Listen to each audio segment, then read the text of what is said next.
Boa tarde, turma 100. Tudo bem com vocês? Eu enviei a atividade ontem, parece. Hoje é sexta, quinta, foi quarta-feira que eu enviei, tá ok? Quanto ao Dinei, que me pediu uma explicação, eu quero dizer para dar uma olhada, Dinei, lá na aula 14, que tem todo aquele conteúdo, tá ok? Caso você não entenda, me avise, que a gente manda alguma coisa a mais. Mas olhe lá na aula 14, está tudo bem explicadinho, tem exercício. Outra coisa, a primeira questão, ela está em forma de intervalo, os elementos estão entre colchete. E entre colchetes, você tem que trabalhar com o quê? No conjunto dos reais, só isso. Só que no conjunto dos reais, você vai trabalhar com reta, intervalos. Não trabalha direto com o número 1, 2, 3. Você trabalha com os extremos. Aí faz o conjunto A, coloca uma reta, faz o conjunto B, outra reta, e tira a união e interseção dessas duas retas. É só você olhar na aula 14, tá ok? Dê uma olhada lá, por favor. Então, nós vamos continuar aqui a parte de função. Só que hoje nós vamos ver uma parte que se trata da função, que é o domínio de uma função. E nós vimos lá em aulas anteriores que o domínio são todos os elementos do conjunto a imagem, o contradomínio são todos os elementos do conjunto B, e a imagem são apenas os elementos do conjunto B que têm relação com elementos do conjunto A. Tá ok? Então, só repetindo, domínio da função são todos os elementos que estão no conjunto A imagem são todos os elementos do conjunto B que têm relação com os elementos do conjunto A, e o contradomínio são todos os elementos do conjunto B, tá ok? Então, vamos ver como calcular o domínio de uma função, que até então a gente dava o conjunto, tá? Conjunto A, conjunto B. Agora nós vamos partir direto de um exercício já com uma função e saber quais os valores vão interessar para essa função.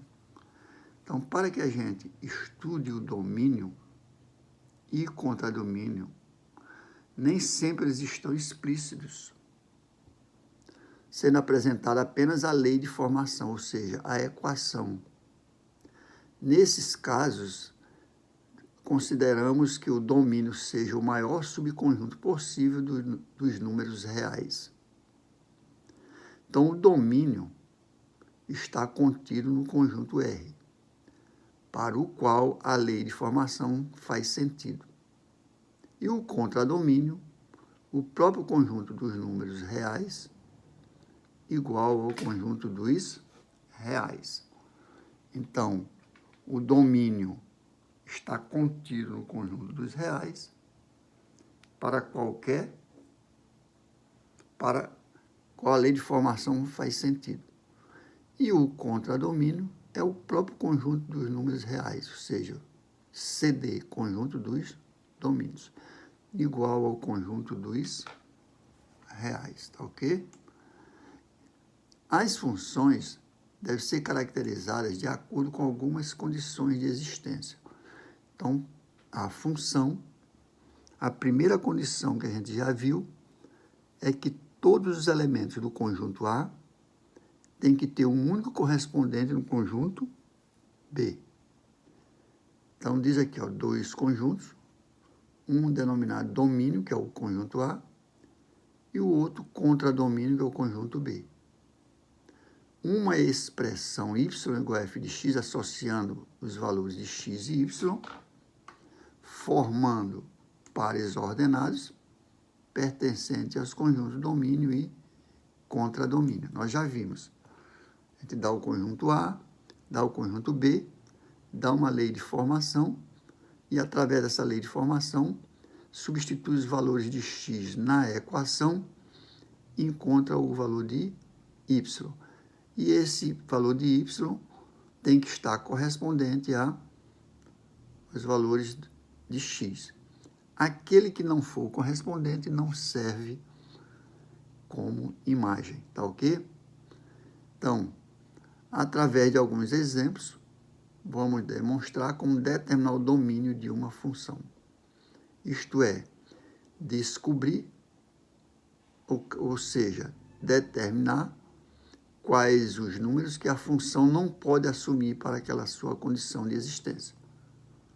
Ou seja, não seja afetado. Vou dar um exemplo rapidinho antes de entrar no exercício. Lá no denominador, vamos imaginar que tem x menos 1. Esse x, no caso, não pode ser 1, porque 1 menos 1 vai dar 0. E qualquer número sobre 0 não vai ter solução. Então, nesse caso, nós temos que eliminar o 1. Um exemplo aqui, ó. Exercício. Determinar o quê? O domínio dessa função. Exemplo. Nós não estamos trabalhando com domínio e contra domínio. Então, eu tenho f de x igual a x mais 2 sobre x menos 1. Tá? Nesse caso, o denominador não pode ser nulo. Se eu colocar 1 aqui, ó, fica 1 menos 1 dá 0. Tá ok? E qualquer número dividido por 0 não existe. Então, eu tenho que fazer um cálculozinho matemático e eliminar aquele valor que não serve. Tá ok? Então, ó, pegar só o denominador, porque o numerador pode ser qualquer número. Se eu colocar aqui menos 2, vai dar 0. 0 sobre qualquer número é 0. Então, 0 serve. Agora, o 0 não serve como denominador. Então, ó, x menos 1, eu digo que é diferente de 0. Por que diferente de 0? Porque quando eu levar esse termo para o segundo membro, ele vai com o sinal trocado. Então, fica x diferente de 1. Por que não pode ser 1? Porque 1 menos 1 dá 0. Pode ser qualquer número. Por exemplo, 2 menos 1 dá 1. Se eu pegar menos 1, dá menos 1, com menos 1 dá menos 2. O denominador fica menos 2. Eu posso dividir qualquer número por um número negativo. Tá ok? Pode não dar exato, mas dá um número. E como qualquer número pode ser conjunto dos reais, logo vai servir. Então, eu tenho só o x diferente de 1. Vou botar aqui, determine o domínio das funções abaixo.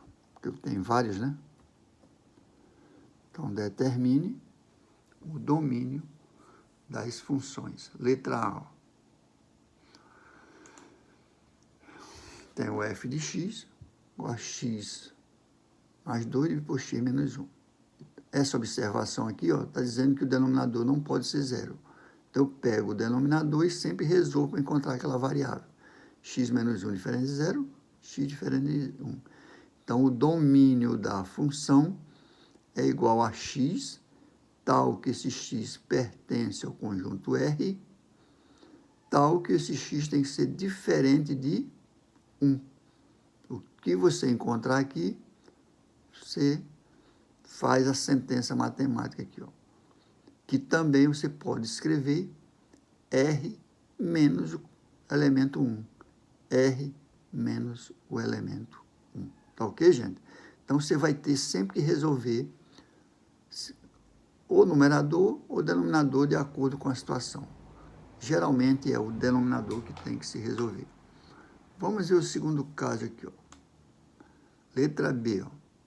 Eu tenho f de x igual a raiz quadrada de 4x menos 6. Ora, nós já sabemos que a raiz quadrada de um número negativo não pode ser resolvido. Então, para que eu tenha números só números positivos, eu tenho que fazer a sentença matemática maior ou igual a zero. Por que maior ou igual a zero? Se eu disser que é zero, vai ficar 4 vezes zero dá zero, fica menos 6, dá negativo, eu não posso resolver.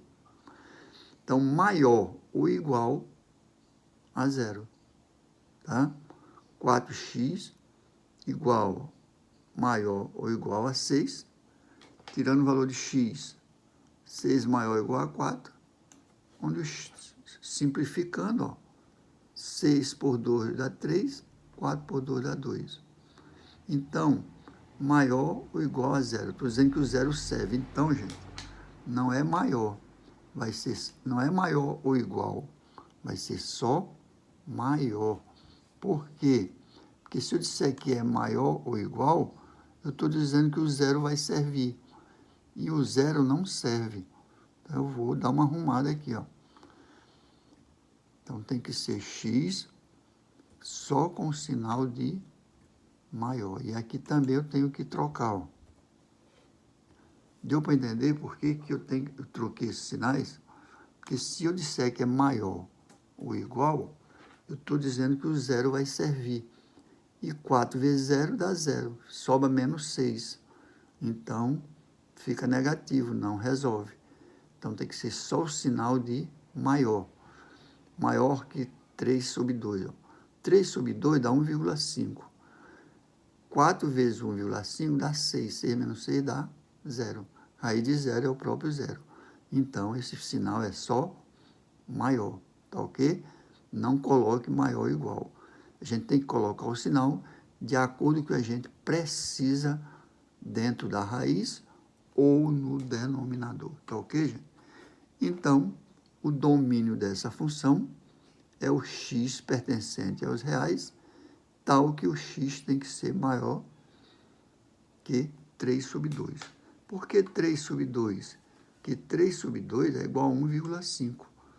1,5, se você multiplicar aqui, ó, 4 vezes 1,5 dá 6. 6 menos 6 dá 0. A raiz de 0 é 0. Se você pegar, ó, tem que ser maior que 0. Você vai pegar maior que 1,5. Então, por exemplo, 2. 4 vezes 2, 8. Menos 6 dá 2. A raiz de 2 é 1,41. E aí vai. Não pode ser nenhum número menor que 1,5. Tá ok? E aí dá negativo. Então, reforçando aqui, ó. Agora, na letra C eu tenho que f de x é raiz cúbica de 3x menos 9. Ora, raiz cúbica, eu posso ter qualquer número negativo aqui que eu vou tirar da raiz. Então, diz assim, ó, radicando de uma raiz de índice ímpar, pode ser um número negativo, nulo ou positivo. Isto é, 3x menos 9 pode assumir qualquer valor real. Por quê? Porque você está com índice ímpar. Se for par, aqui não pode ter um número negativo, tá? A equação sim pode ter, mas o número em si não pode. Agora, se ele for ímpar, qualquer número que eu tirar daqui, ó, se eu botar 0, 3 vezes 0 dá 0, sobra menos 9. Raiz cúbica de menos 9 dá 3. Menos 3, né? Tá ok? Então, nesse caso, o domínio dessa função é todo o conjunto dos reais, tanto os negativos como os positivos. O que não pode ter número negativo aqui é se a raiz for quadrada, ou par, né? Porque se for par, e eu tiver aqui menos 4, não tem raiz negativa no conjunto dos números reais para o índice par. Essa outra questão, ó, letra D, ó. 2 menos x igual a x mais 1. Ora, eu não posso ter termo negativo aqui e não posso ter termo negativo no denominador. Assim como eu não posso ter zero no denominador. Aqui, ó, se eu tiver zero, vai ficar 2. Então, nesse caso, temos restrições tanto no numerador, está aqui, ó, quanto no denominador. As restrições podem ser calculadas da seguinte maneira. Eu vou pegar a equação do numerador depois do denominador. Então, 2 menos x tem que ser maior ou igual a 0. Se eu pegar o 0 aqui, ó, vai ficar só o 2. Então, eu posso colocar os dois sinais, maior ou igual. Então, vai ficar menos x maior ou igual a menos 2. Eu multiplicando por menos 1, tá ok? Inverte o sinal. Então, fica menos com menos dá mais, menos com menos dá mais. Inverte o sinal, x tem que ser menor que 2, tá ok? Menor ou igual a 2. Porque vamos pegar o 2 bem aqui, ó. 2 positivo, tem um sinal negativo, fica 2 menos 2 dá 0. Então, isso é uma situação. Para o denominador, não posso ter 0. Então, eu vou colocar só o sinal de maior. Não pode ser negativo e não pode ser 0. Então, x mais 1 maior que 0. X maior que menos 1. Se eu pegar menos 1 aqui, ó, eu não posso pegar menos 1, porque diz que é maior, posso pegar menos 2. Aliás, maior que menos 1 vai ser 0. Então, 0 aqui sobra 1. Se eu pegar 1 mais 1, 2. Então, qualquer termo que eu pegar maior que menos 1, serve. Isso é uma situação. Agora, eu vou tirar a interseção entre essa equação 1 e a equação 2. Ó. No caso, ele vai variar, o x aqui, ó, vai variar de menos 1 até 2. Ó. O menos 1 é aberto e o 2 é fechado. Aí lembre lá como se faz a união, interseção de conjunto dos reais. No primeiro elemento, x menor que 2. Então, está aqui, ó, menor que 2, equação 1. E na equação 2, eu tenho x maior que menos 1. Está bem aqui, ó, maior que menos 1. Está tudo em vermelho. Eu vou tirar a interseção entre eles. A interseção são todos os elementos que estão no conjunto A e no conjunto B. Então, vai ser aqui, ó, aberto no 1 e fechado no 2. Então, o domínio dessa função vai de menos 1 a 2. Pode ser colocado através da sentença matemática e pode ser colocado através do colchete. Ó.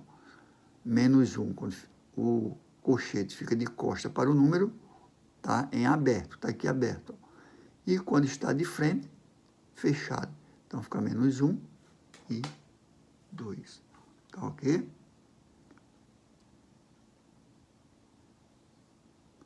Só para finalizar, ó, é importante o estudo das funções, o conhecimento e a habilidade em lidar com tais condições.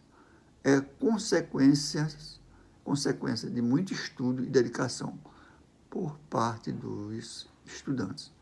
Tais condições de existência das funções são cobradas em questões de vestibulares de diversas universidades brasileiras, em virtude de o conteúdo possuir inúmeras aplicações no cotidiano. Então, gente, essa parte ela é importante. Por quê? Porque cai em prova de vestibular. Professor, mas eu faço o Enem. Mas o Enem é a mesma coisa, né? O Enem é um vestibular a nível de Brasil.